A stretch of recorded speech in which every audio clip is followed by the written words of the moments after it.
Hi, everybody. Welcome to the weekly wind down. I am Caitlin of the Crown Fox. I work as a graphic design assistant to creative entrepreneurs. This is the weekly wind down. We talk about everything here, building an online business based on your needs and your best ways of working, mindset, growth, success, all these things that come with owning a business. And this week, I wanted to talk about gratitude. Gratitude is like a really hot topic right now. And when I first heard of the idea of practicing gratitude, it sounded really strange to me. I didn't understand why he was practicing something. It didn't sound like a sport or me practicing calligraphy or yoga or anything like that. I was super confused about just the concept of why it would be called a practice, or even some people call it like a ritual. And that confusion stuck until I actually sat down one day to give this whole gratitude thing a try. And I realized I had no idea what to do. I imagine it would be the same feeling as if someone handed me a football and was like, okay, throw a perfect spiral. Okay, do what? So that's kind of when I realized why it was called a practice. It's something that takes time, it takes energy, takes a commitment to really incorporate gratitude into your daily life and routine.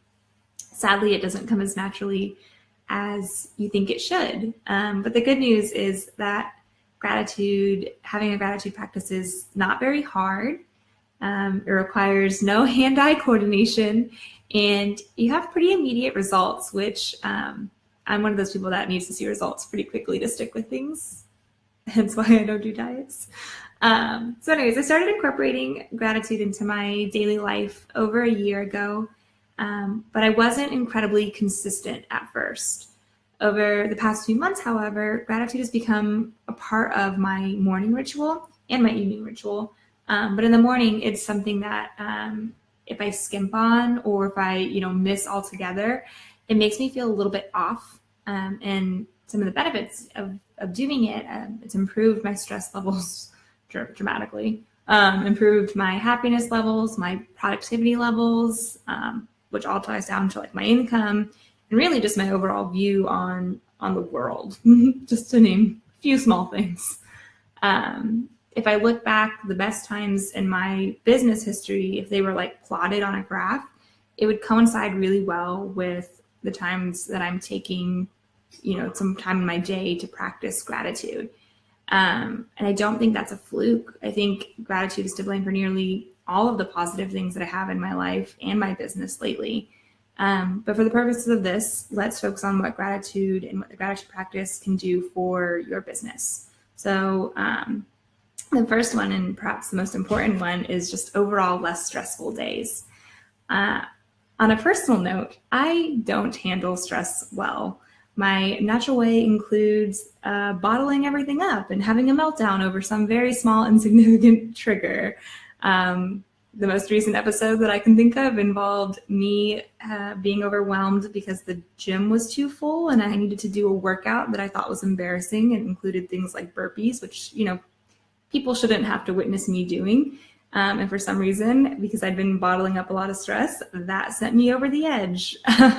Other alternatives include things like lashing out against loved ones or crying in public or laying on the couch unable to do anything for days. So yeah, I don't handle stress great. And I won't begin to really understand, I said that wrong. I won't begin to pretend to understand why I do that or why anybody handles stress the way that they do. And I'm not going to lie and say that writing 3 things I'm grateful for makes stress just magically disappear. It's still very much there, but this practice over time, of course, has helped me to just have a better handle on stress. What I think really practicing gratitude has opened up is my ability to, when I start to feel kind of anxious or overwhelmed, I want to stop and figure out, how I can fix it. And it's allowed me to kind of zoom out a bit and see that in the larger scope of things, whatever this kind of small issues that's going on is just that, it's small. And there are people that, will say that for them, practicing meditation does that, or going for a run does that, or having a glass of wine does that.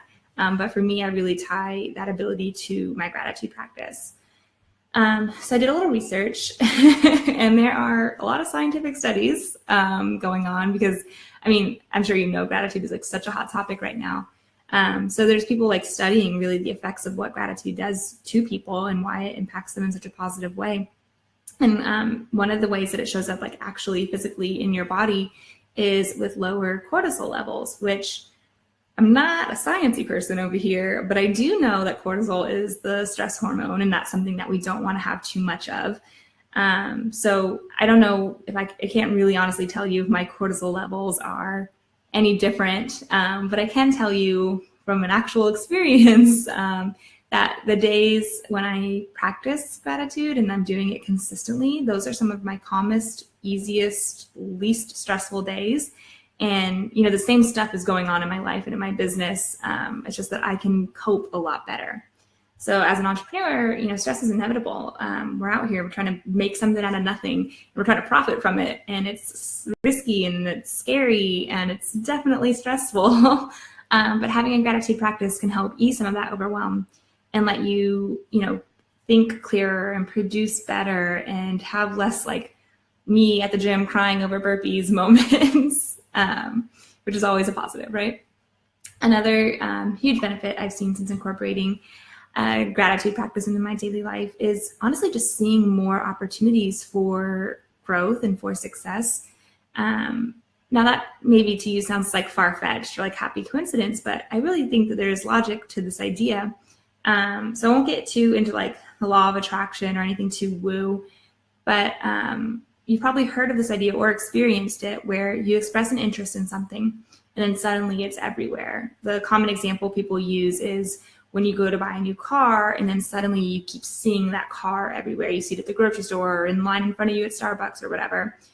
And you're like, why? Why do I keep seeing that car everywhere? So it's actually a real thing. It's called the Baader-Meinhof phenomenon. That's German, so I probably said that wrong. But it's also known as the frequency or recency illusion. And the concept is really simple. It's basically boils down to all those instances of you like seeing that car, for example, they were there before.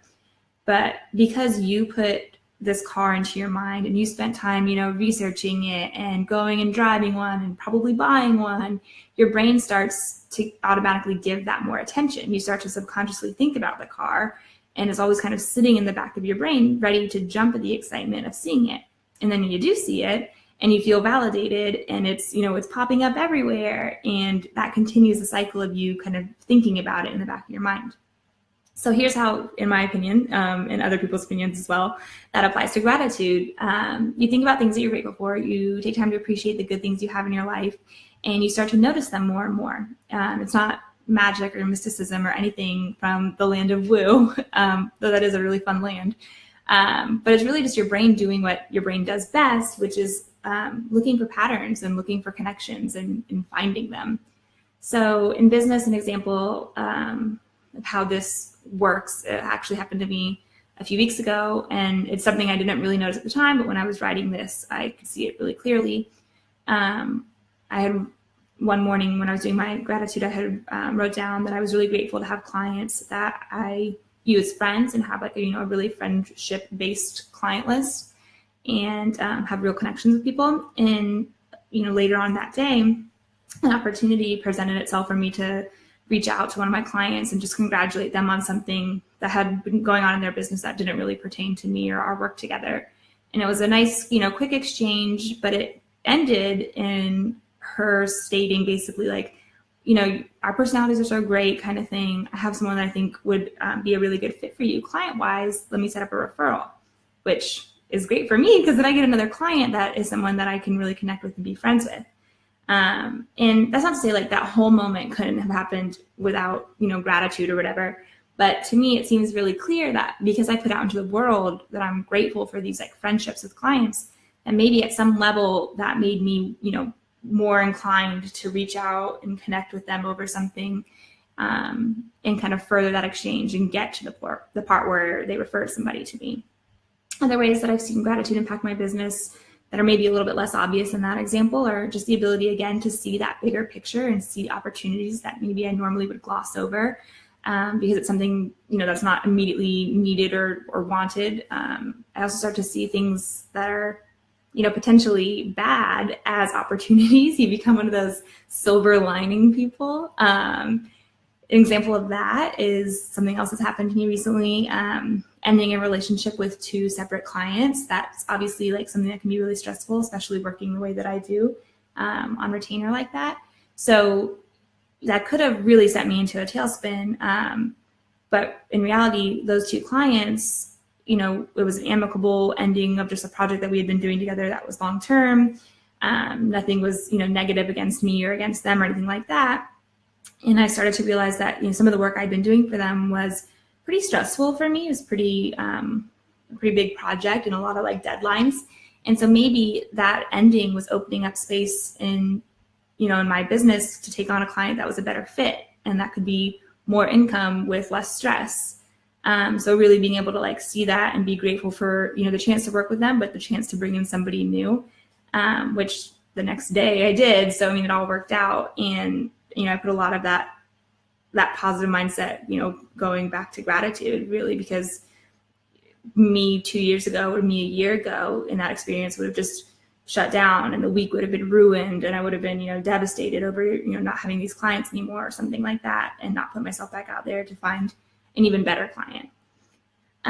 So the last big effect I've seen on my business since putting gratitude at the forefront of my mind, is overall my quality of work has just really drastically improved. I'm not specifically talking about like my design work or anything like that, but just as like being a business owner in general. Things like answering emails quicker and getting through like kind of mundane to-do list items quicker, and even giving myself time, for self-care and everything in the middle of the day. This could be a testament, again, to a lot of different things in my life. I'm also working out more. I'm also eating a ketogenic diet. I'm also practicing intermittent fasting. Like there's a bunch of other things that are going on that could be tied to, better productivity. But to be honest, I can't do any of those things without getting my mind in the right place first, because all that, starts with gratitude. I practice gratitude when it comes to doing a ketogenic diet, like literally daily when I want to eat carbs so bad. And I have to find a way to say, that I'm grateful that I'm, treating my body better. And, I'm grateful to eat salads and whatnot. Yeah. But anyway, so you may be wondering, like, why would I give gratitude credit for all of, the positivity and the good things that are going on? And to be honest, it's because it's the first thing that I start my morning with, and it really sets the tone for the whole day, and it lets me make these better decisions for myself and for my business. I'll be totally honest with you, like things like intermittent fasting or the ketogenic diet, like those are really hard. Sometimes, most of the time, like I probably do something really bad for a cinnamon roll right now, but gratitude has taught me this idea that I could, take a moment, reflect on the good things that are a result of what I'm doing, reflect on the good things that I've experienced, and kind of help me get that renewed energy and that renewed commitment to things. So, that example could be anything. It doesn't have to be about not eating cinnamon rolls. It can be about, running a business, something else that's super hard. But when you take time to, really reflect on all the positives that it's brought you and all the good things that it's, afforded you and let you do with your life, it kind of renews your commitment to it and makes you feel, better about the decisions you've made. So those are my 3. With all that, said and done and discussed, I'm curious to hear about your ideas and your experiences with practicing gratitude, if you have a gratitude practice or not, if you have like a morning ritual that includes it or what. If you're watching this on Facebook or if you're watching it later on YouTube, I'd love for you to leave a comment and let's chat more about it. And if you like this discussion, we do it every week. You can sign up with the links in my either Facebook or YouTube profile to get notifications about when I'm going live. And I'd love to see you here and hang out with you. I hope that you have a great rest of your week, and I will talk to you soon.